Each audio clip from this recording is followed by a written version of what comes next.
திருச்சிற்றம்பலம். அருட்பெரும் ஜோதி அருட்பெரும் ஜோதி தனிப்பெரும் கருணை அருட்பெரும் ஜோதி.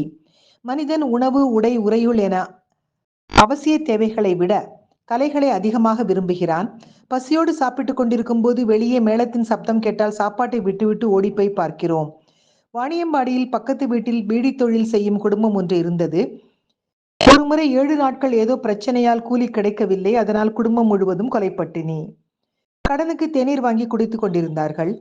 8வது நாள் கூலித்தொகை மொத்தமாக கிடைத்தது. அவர்கள் என்ன செய்தார்கள் தெரியுமா?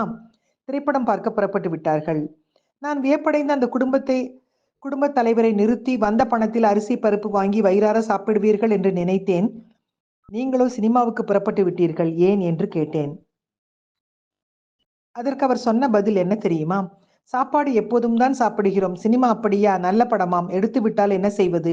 அதனால் தான் போகிறோம். ஆதி மனிதன் முதலில் வீட்டில் வைத்து வளர்த்தது செல்ல பிராணிகளைத்தான், பிறகுதான் ஆடு மாடு. சரியாக சொல்வதானால் மனிதன் விளையாட்டுத்தனமான நேரங்களால் உருவாக்கப்பட்டவன். முதலில் குழந்தை, பிறகுதான் பெரிய மனிதன். ஆதி மனிதன் வாழ்க்கையிலும் முதலில் விளையாட்டு, பிறகுதான் எல்லாம். விளையாட்டுகளில்தான் மனிதனுடைய பலவிதமான திறமைகள் வெளிப்படுகின்றன. மனிதன் மட்டும் விளையாடவில்லை, இறைவனும் விளையாடுகிறவனாகவே இருக்கின்றான். படைத்தல், காத்தல், அழித்தல் இவை இறைவனுடைய விளையாட்டு. அடியார் துயர் தீர்க்க ஆண்டவன் உலகுக்கு வந்து ஆற்றும் பணிகளை திருவிளையாடல்கள் என்கின்றனர் சைவர்.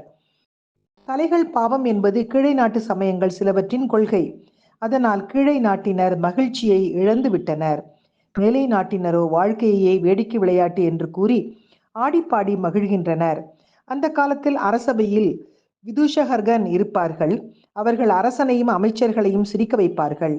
அப்படி அவர்கள் சிரிக்கவில்லை என்றால் அவர்களுக்கு பைத்தியம் பிடித்துவிடும்.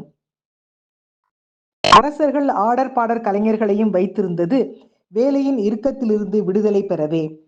குழந்தைகளை பாருங்கள், அவர்களுக்கு எந்நேரமும் விளையாட்டுத்தான். அதனால்தான் அவர்கள் ஆனந்தமாக இருக்கிறார்கள். வாழ்க்கையை துயர சிலுவையாக தூக்கி சுமக்காமல் மகிழ்ச்சியாக இருக்க வேண்டும் என்றால் குழந்தைகளாகி விளையாட வேண்டும். அது முடியவில்லை என்றால் குழந்தைகளோடாவது கொஞ்ச நேரம் விளையாடுங்கள் என்ற